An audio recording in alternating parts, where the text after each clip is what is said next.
हम एक ऐसा सफर शुरू करने वाले हैं जो हमें बहुत छोटे से लेकर अनंत तक और वक्त की शुरुआत से लेकर सुदूर भविष्य तक ले जाएगा। इस सफर में हम आकाश गंगाओं, सूर्यों और दुनियाओं को देखेंगे, स्पेस टाइम की ग्रेविटी वेव्स पर तैरेंगे, आग और बर्फ में रहने वाले जीवों से मुलाकात करेंगे, कभी न मरने वाले तारों के ग्रहों को तलाशेंगे, सूर्य जितने बड़े एटम्स और एटम जितने छोटे ब्रह्मांड की खोज करेंगे। कॉस्मोस की कहानी हमारी अपनी कहानी भी है। किस तरह शिकार करके गुजारा करने वाले इंसान की दिलचस्पी तारों तक पहुंच गई।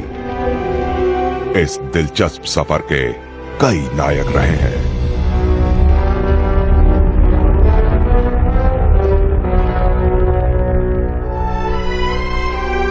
इस सफर के लिए हमें कल्पना की जरूरत पड़ेगी, मगर कल्पना करने भर से काम नहीं चलेगा, क्योंकि कुदरत की हकीकत इस कदर बेमिसाल है जिसकी कल्पना करना भी मुश्किल है।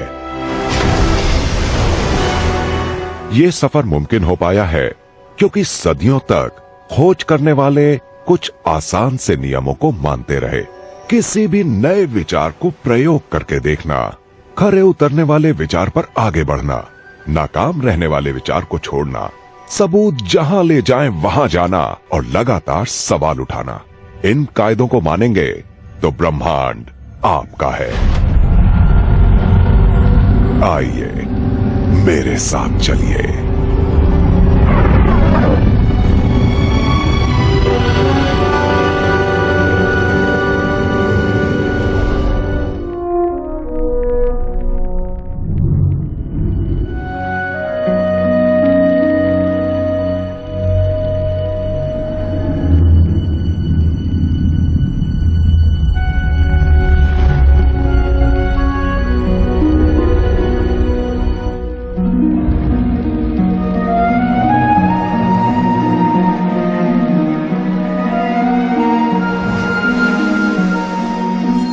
ये एक कल्पना का अंतरिक्ष यान है। इसमें दूरी और समय बेमानी है। ये हमें कहीं भी ले जा सकता है। अगर आप देखना चाहते हैं अभी अंतरिक्ष में हम कहां हैं, तो खिड़की से बाहर झांकिए। वक्त के पैमाने पर देखें तो गुजरा वक्त यहां हमारे नीचे है। आज से 25 करोड़ साल पहले पृथ्वी ऐसी दिखती थी। अगर आपको भविष्य देखना है तो ऊपर देखिए। आज से 25 करोड़ साल बाद पृथ्वी कुछ ऐसी नजर आएगी। अगर हमें कॉस्मोस में बहुत दूर तक जाना है तो हमें अपना कॉस्मिक एड्रेस मालूम होना चाहिए, और ये उस पते की पहली लाइन है।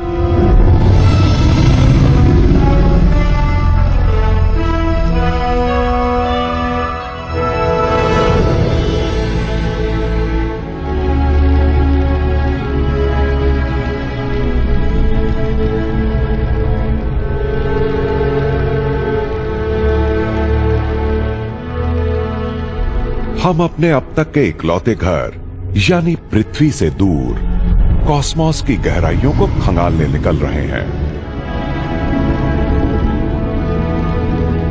हमारे सबसे नजदीकी पड़ोसी चांद पर न तो आसमान है, न समंदर और न जिंदगी, सिवाय कॉस्मोस में हुई उथल पुथल के निशानों के।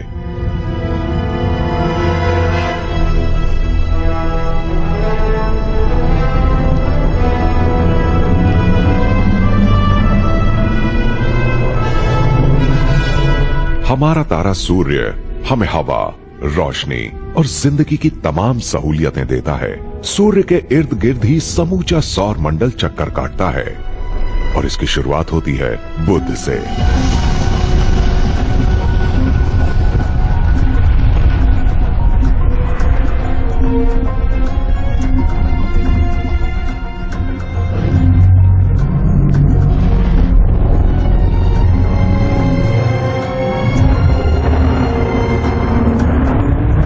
इसके बाद है बादलों से ढका शुक्र, जहां ग्रीन हाउस गैसों की वजह से ये एक किस्म का नर्क बन गया है।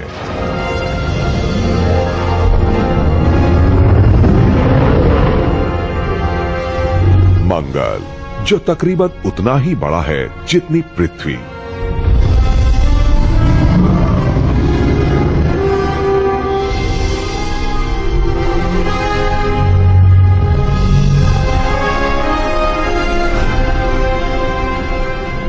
मंगल और बृहस्पति की कक्षाओं के बीच कुछ पत्थरनुमा एस्टेरॉइड्स सूर्य का चक्कर लगाते हैं।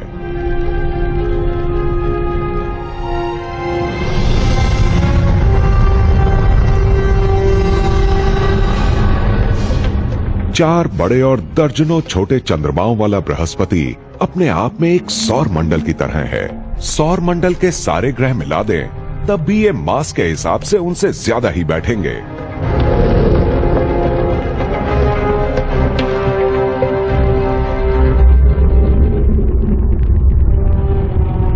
बृहस्पति पर ये जो बड़ा सा लाल धब्बा दिख रहा है, ये असल में यहाँ सदियों से चल रहा तूफान है और आकार में हमारी पृथ्वी से 3 गुना बड़ा है।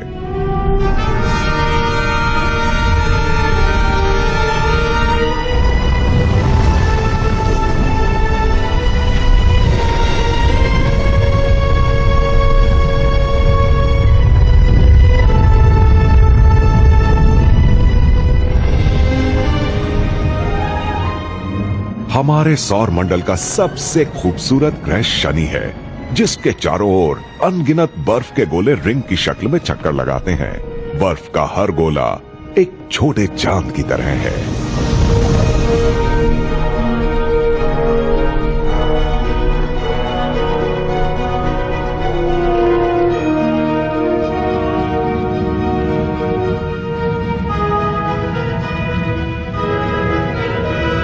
यूरेनस और नेपच्यून सौर मंडल के सबसे बाहरी ग्रह हैं, जिनके बारे में पहले पता नहीं था। टेलीस्कोप के आविष्कार के बाद ही इनकी खोज हुई थी। इन बाहरी ग्रहों के आगे लाखों की तादाद में बर्फीले पिंड हैं।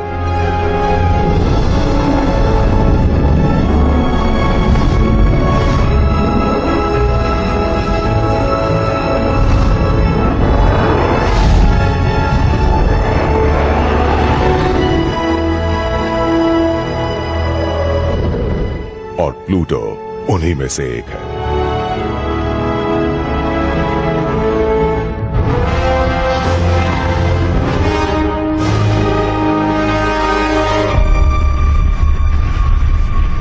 हमने अब तक जितने भी अंतरिक्ष यान भेजे हैं, उनमें से सबसे ज्यादा दूर गया है वॉयेजर 1। इसमें कुछ संदेश भेजे गए हैं जो करोड़ों साल बाद भी हमारे बारे में बताएंगे, जैसे कि हम कौन थे, हमने क्या किया और कैसा संगीत तैयार किया। ये कॉस्मोस एक बहुत बड़े समुद्र की तरह है और जैसे जैसे इसमें आगे जाएंगे, ऐसी अनगिनत दुनियाएं मिलेंगी। यहां से देखने पर सूर्य किसी दूसरे तारे जैसा ही नजर आता है, मगर तब भी ये खरबों बर्फीले पिंडों को अपने गुरुत्वाकर्षण से बांधे रखता है। तकरीबन 5 अरब साल पहले जब सौरमंडल बना था, ये बचे खुचे टुकड़े तभी से मौजूद हैं। इनको ऑर्ट क्लाउड के नाम से जाना जाता है। पहले कभी किसी ने इनको नहीं देखा था, और देखते भी कैसे। ये छोटे छोटे टुकड़े आपस में उतनी ही दूर हैं जितनी पृथ्वी और शनि के बीच की दूरी है। धूमकेतुओं का ये बड़ा सा बादल सौर मंडल को चारों ओर से घेरे है, और ये कॉस्मोस में हमारे पते की दूसरी लाइन है।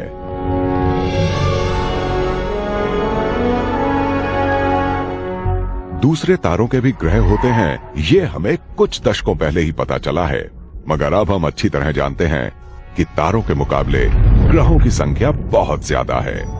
इनमें से तकरीबन सारे ग्रह पृथ्वी से बहुत अलग हैं और वहां हमारी तरह जीवन नहीं है। मगर जीवन के बारे में हम क्या जानते हैं? अब तक हमें एक ही तरह के जीवन का पता है, पृथ्वी जैसे जीवन का। कुछ दिखा आपको? खाली अंतरिक्ष, है ना? इंसान की आंखें ब्रह्मांड की रोशनी का एक मामूली सा हिस्सा ही देख पाती हैं, मगर विज्ञान हमें वो भी दिखा सकता है जो आंखें नहीं देख सकती। इंफ्रारेड एक ऐसी रोशनी है जो नाइट विजन गॉगल से ही दिखाई देती है। इस अंधेरे को इंफ्रारेड सेंसर से देखा जाए तो ये नजर आएंगे रोग प्लैनेट, बिना सूर्य वाली दुनिया। हमारी गैलेक्सी में ऐसे अरबों ग्रह हैं जो अंधेरे में चक्कर काटते रहते हैं। इनका कोई परिवार नहीं है। जब इनका अपना सौरमंडल बन रहा था, उस वक्त हुई उथल पुथल में ये कहीं पीछे छूट गए।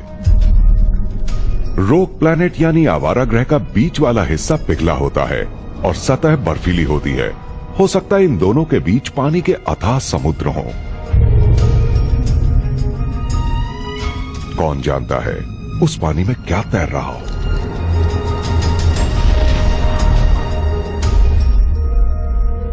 इंफ्रारेड से आकाशगंगा ऐसी दिखती है। इसकी हर डॉट एक तारा है जो चमक नहीं रही वो भी।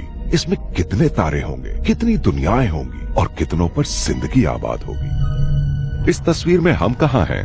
वो पीछे को छूटता बाहरी हिस्सा दिख रहा है ना, हमारी पृथ्वी वहीं है। आकाशगंगा के केंद्र से 30,000 प्रकाश वर्ष दूर मिल्की वे आकाशगंगा कॉस्मोस में हमारे पते की तीसरी लाइन है। इस वक्त हम अपने घर से 1 लाख प्रकाश वर्ष दूर आ चुके हैं, यानी धरती से रोशनी को हम तक पहुंचने में 1 लाख साल लग जाएंगे, जबकि रोशनी की रफ्तार सबसे तेज होती है। ये एंड्रोमेडा का ग्रेट स्पाइरल है, हमारे पड़ोस की आकाशगंगा। इन 2 बड़ी गैलेक्सीज और आसपास की छोटी गैलेक्सीज को कहते हैं लोकल ग्रुप।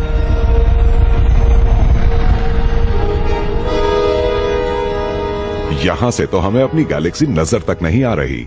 ये हजारों वर्गो सुपर क्लस्टर में से एक है।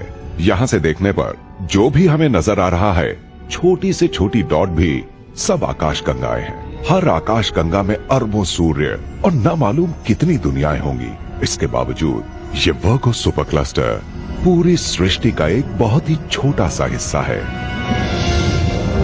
यही वो ब्रह्मांड है जिसके ओर छोर का कोई पता नहीं, जिसमें अरबों खरबों आकाशगंगाएं शामिल हैं। ये कॉस्मोस में हमारे पते की आखिरी लाइन है फिलहाल के लिए। ब्रह्मांड जिसे देखा जा सकता है, इसका क्या मतलब है? इस काल्पनिक अंतरिक्ष यान में सवार होने के बावजूद हम अंतरिक्ष में एक तय सीमा से आगे नहीं देख सकते। ये ब्रह्मांड में हमारी अपनी सरहद है। इस सरहद के पार जो ब्रह्मांड है वो हमारी पहुंच से बहुत दूर है। इसका प्रकाश हम तक पहुंच पाता, इसके लिए ब्रह्मांड के 13.8 अरब साल का इतिहास काफी नहीं है। हम में से कईयों को लगता है कि ये सब कुछ, ये सारी दुनियाएं, तारे, आकाशगंगाएं और क्लस्टर्स जो हमारे दिखने वाले ब्रह्मांड का हिस्सा है, असल में ऐसे ही दूसरे ब्रह्मांडों के महासागर की एक बूंद के बराबर हैं, जिसे महाब्रह्मांड कहा जा सकता है। सृष्टियों की सृष्टि जिसका कोई और छोर नहीं।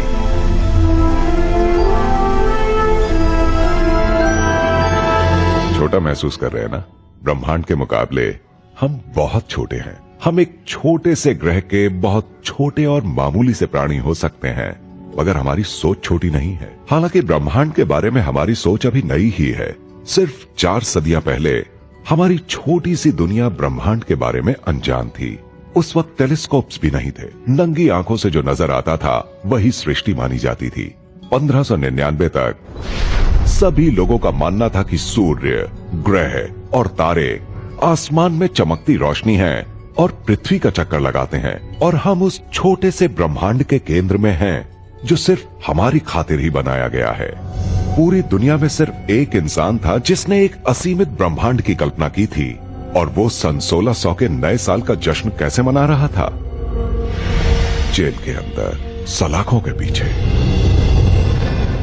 हमारी जिंदगी में ऐसा वक्त आता है जब हम पहली बार महसूस करते हैं कि हम ब्रह्मांड के केंद्र में नहीं हैं और हमसे आगे जहां और भी है, ये हमारे विकास का हिस्सा है। और ठीक ऐसा ही 16वीं सदी में हमारी सभ्यता के साथ भी हुआ। टेलीस्कोप से पहले की दुनिया के बारे में सोचिए। जब नंगी आंखों से दिखने वाली दुनिया ही ब्रह्मांड हुआ करता था, तब माना जाता था कि पृथ्वी अपनी जगह स्थिर है और बाकी सब कुछ यानी सूर्य, चांद, तारे और ग्रह पृथ्वी का चक्कर काटते हैं। हम इंसान जो मुश्किल से 100 साल जीते हैं, ब्रह्मांड के इतिहास में लगे वक्त को आखिर कैसे समझ सकते हैं? हमारा ये ब्रह्मांड 13.8 अरब साल पुराना है। ब्रह्मांड के समय को समझने के लिए चलिए इस पूरे दौर को एक कैलेंडर ईयर में बदल देते हैं। कॉस्मिक कैलेंडर 1 जनवरी को हमारे ब्रह्मांड के जन्म से शुरू होता है। इस कैलेंडर में वो सब है जो तब से लेकर अब तक हुआ है, यानी 31 दिसंबर की आधी रात तक। इस स्केल पर हर महीना 1 अरब साल के बराबर है और हर दिन करीब 4 करोड़ साल के बराबर। अब चलिए हम सबसे पीछे चलते हैं, जब शुरुआत हुई ब्रह्मांड की। 1 जनवरी, बिग बैंग।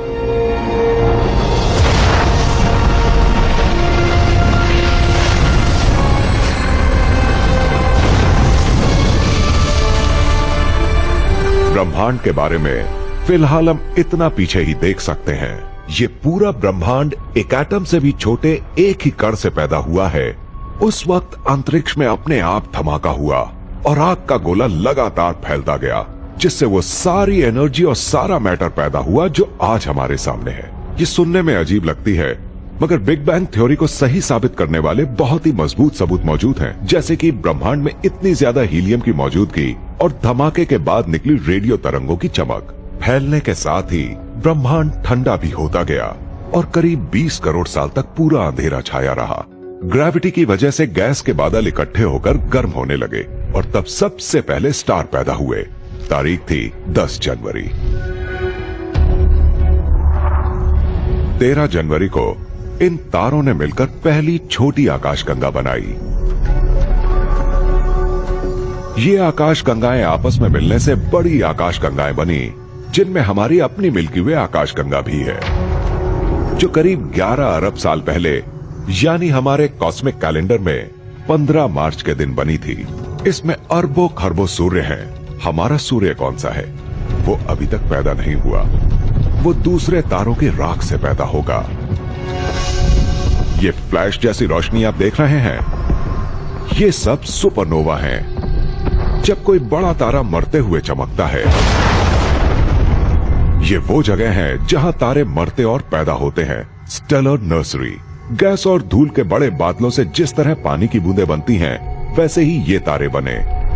ये इतने गर्म हो गए कि उनके अंदर मौजूद परमाणु तक आपस में मिल गए, जिससे हमारी सांस लेने वाली ऑक्सीजन, मांसपेशियों में मौजूद कार्बन, हड्डियों वाला कैल्शियम और खून में मौजूद आयन बना। ये सब चीजें बहुत पहले मर चुके तारों के अंदर बनी थी। आप, मैं और बाकी सभी, हम सब बने हैं तारों से पैदा हुई चीजों से। तारों से पैदा ये चीजें लगातार रिसाइकिल होती रहती हैं और तारों के बनने और मरने का ये सिलसिला चलता रहता है। हमारा सूर्य कितनी देर बाद पैदा हुआ होगा? बहुत देर बाद। अभी उसके पैदा होने में 6 अरब साल का फासला बाकी है। हमारे सूर्य का जन्मदिन कॉस्मिक कैलेंडर पर 31 अगस्त को है। 4.5 अरब साल पहले हमारे सौर मंडल के दूसरे ग्रहों की तरह हमारी पृथ्वी भी नए पैदा हुए सूर्य के चारों ओर घूम रहे गैस और धूल के बादलों से बनी थी। लगातार हो रही टक्करों से मलबे का ढेर भी लगातार बढ़ता जा रहा था।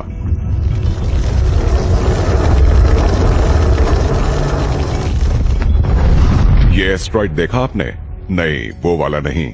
ये जो यहाँ है, आज हमारा वजूद है क्योंकि ग्रेविटी की वजह से ये करीब 2 सेंटीमीटर बाएं झुक गया। सौरमंडल के पैमाने पर 2 सेंटीमीटर से क्या फर्क पड़ा होगा? इंतजार कीजिए, अभी पता चलेगा। पैदा होने के पहले 1 अरब साल में ही पृथ्वी पर एक बड़ी टक्कर हुई। लगातार घूम रहे मलबे के टकराने और आपस में मिलने से हमारा अपना चांद तैयार हो गया। चांद इस बात का सबूत है कि उस दौर में कितनी उठापटक हो रही थी। अगर आप उस वक्त की पृथ्वी की सतह पर खड़े होकर देखते तो चांद आज से 100 गुना ज्यादा चमकदार दिखता। वो आज के मुकाबले 10 गुना ज्यादा पास भी था, क्योंकि तब पृथ्वी की ग्रेविटी उसे ज्यादा पास खींच कर रखे हुए थी। जब पृथ्वी ठंडी हुई तो समुद्र बनना शुरू हुए। उनकी लहरें आज से 1000 गुना ऊंची थीं। लंबे समय तक पृथ्वी के अंदर लहरों की टक्कर की वजह से चांद दूर चला गया। पृथ्वी पर जीवन की शुरुआत हुई थी यहीं कहीं 21 सितंबर को, यानी करीब 3.5 अरब साल पहले। जीवन की शुरुआत कैसे हुई पता नहीं, शायद वो मिल्की वे के किसी और हिस्से से यहाँ आया होगा। पृथ्वी पर जीवन की शुरुआत अभी भी सबसे बड़े अनसुलझे रहस्यों में से एक है। फिर जिंदगी पनपने लगी। बायोकेमिकल्स के आपस में मिलने से कई तरह का जीवन बनना शुरू हुआ। 9 नवंबर तक जिंदगी ने सांस लेना, चलना फिरना, खाना और अपने माहौल में ढलना शुरू कर दिया था। उन शुरुआती माइक्रोब्स की बदौलत ही ये सब हुआ। और हाँ, उन्होंने एक काम और किया, सेक्स का आविष्कार। 17 दिसंबर का दिन समुद्र में जिंदगी तेजी से बढ़ने लगी। उसमें बड़े पौधों और जानवरों की भरमार हो गई। टिकटालिक उन शुरुआती जानवरों में से था जो पानी से जमीन पर आया। उसे लगा होगा जैसे वो किसी और ग्रह पर आ गया है। जंगल, डायनासोर्स, चिड़ियाएं, कीड़े मकोड़े, ये सब दिसंबर के आखिरी हफ्ते में बने। पहला फूल भी 28 दिसंबर के दिन खिला था। पुराने जमाने के ये जंगल बड़े हुए और खत्म होकर जमीन के नीचे दब गए और फिर कोयले में बदल गए। 30 करोड़ साल बाद हम इंसानों ने उसी कोयले को जलाना शुरू कर दिया और खुद अपनी ही सभ्यता को खतरे में डाल दिया।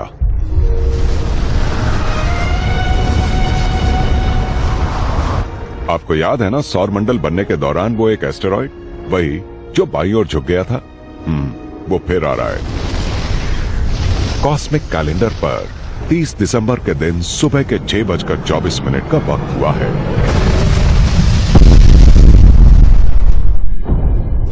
दस करोड़ सालों से भी ज्यादा अरसे तक डायनासोर्स ने पृथ्वी पर राज किया, जबकि हमारे पूर्वज यानी छोटे मैमल्स की उन दिनों कोई औकात ही नहीं थी।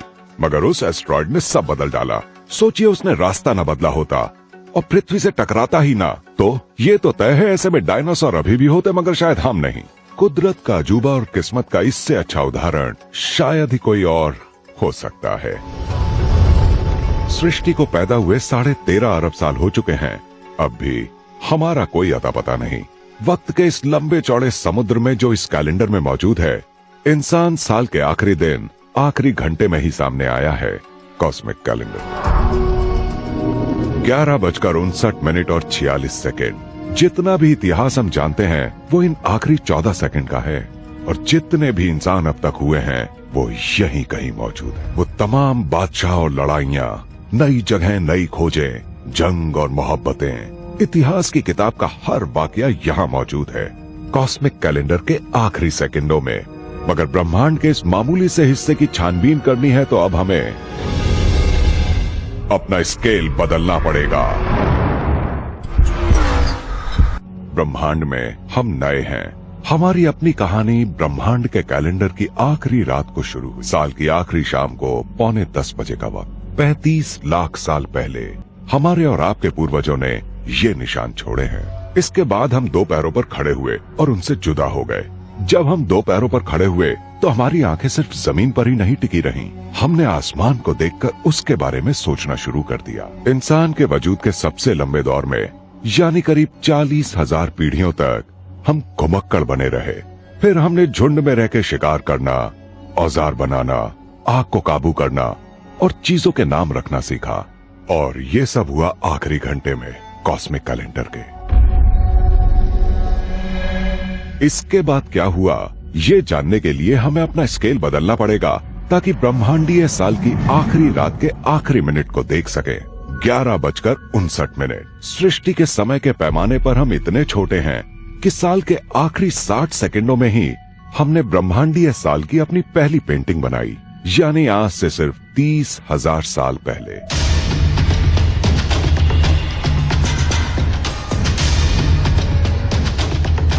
तब जाकर हमने खगोल शास्त्र यानी एस्ट्रोनॉमी का आविष्कार किया। असल में हम सबके पूर्वज खगोल शास्त्री ही थे।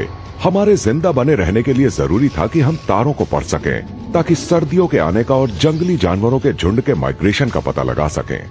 और फिर करीब 10,000 साल पहले हमारे रहने के तौर तरीकों में बड़ा बदलाव हुआ। हमारे पूर्वजों ने अपने माहौल को बदलना, जंगली पौधों और जानवरों को अपने वश में करना, खेती करना और एक जगह रहना शुरू कर दिया। इसने सब कुछ बदल डाला। हमारे इतिहास में पहली बार हमारे पास अपनी जरूरत से ज्यादा सामान था। हमें उसका हिसाब किताब रखना जरूरी था। आधी रात से 14 सेकंड पहले, यानी करीब 6,000 साल पहले हमने लिखना सीख लिया और बहुत जल्द हम अनाज का हिसाब किताब रखने से आगे बढ़ गए। लिखने की बदौलत हम अपने विचारों को सहेज पाए और उनको दूसरों तक और अगली पीढ़ियों तक पहुंचा पाए। मिट्टी की मोहरों पर लिखी इबारत के जरिए हमने खुद को अमर बनाने का तरीका खोज निकाला। इसने दुनिया को बदल दिया। मोसेस का जन्म 7 सेकंड पहले हुआ था, बुद्ध का 6 सेकंड पहले, जीसस 5 सेकंड और मोहम्मद 3 सेकंड पहले पैदा हुए थे। अभी मुश्किल से 2 सेकंड पहले ही दुनिया के दोनों छोरों को एक दूसरे का पता चला था। और कॉस्मिक कैलेंडर के आखिरी सेकंड में हमने विज्ञान का इस्तेमाल करके कुदरत के राज और उसके नियमों के बारे में जानना शुरू किया है। विज्ञान का तरीका इतना ताकतवर है कि सिर्फ 4 सदियों में इसने हमें अंतरिक्ष में झांकने वाले गैलीलियो के पहले टेलीस्कोप से एक दूसरी दुनिया में, चांद के ऊपर पहुंचा दिया है। इसी ने हमें अंतरिक्ष और समय के पार जाकर ब्रह्मांड में हम कहां हैं इसके बारे में सोचने को मजबूर किया। हमारे जरिए खुद ब्रह्मांड अपने आप को जान सकता है। कार्ल सेगन ने ब्रह्मांड के पहले सफर की शुरुआत एक पीढ़ी पहले की थी। विज्ञान के बारे में बात करने वाले वो 20वीं सदी के सबसे कामयाब शख्स थे, मगर उससे भी पहले वो खुद एक वैज्ञानिक थे। ग्रहों के बारे में हमारी जानकारी बढ़ाने में कार्ल का बहुत बड़ा योगदान था। शनि के सबसे बड़े चंद्रमा टाइटन पर मीथेन की झीलों के बारे में उनका अंदाजा बिल्कुल सही था। उन्होंने ही ये बताया कि पृथ्वी पर शुरू में बहुत ताकतवर ग्रीन हाउस गैसें मौजूद थी। मंगल पर होने वाले बदलावों को सबसे पहले उन्हीं ने समझा था और बताया था कि ऐसा धूल भरी आंधियों की वजह से होता है। दूसरे ग्रह पर जीवन और जीवों की खोज की शुरुआत कार्ल ने ही की थी। अंतरिक्ष युग के शुरुआती 40 सालों में सौर मंडल की खोज के लिए भेजे गए हर बड़े मिशन में उन्होंने बढ़ चढ़कर योगदान दिया। मगर वो सिर्फ यहीं नहीं रुके। ये कार्ल सेगन का अपना कैलेंडर है 1975 का। उन्होंने न सिर्फ मुझे बल्कि और भी कईयों को विज्ञान पढ़ने, सिखाने और वैज्ञानिक नजरिए से जीने के लिए प्रेरित किया। विज्ञान कभी न खत्म होने वाला काम है जो पीढ़ियों तक चलता रहेगा। ये वो मशाल है जो टीचर से स्टूडेंट और फिर टीचर तक पहुंचती है। ये वो लोग हैं जिन्हें इतिहास में पीछे और सितारों तक आगे जाना है। आइए मेरे साथ, हमारा सफर तो अब शुरू हो रहा है।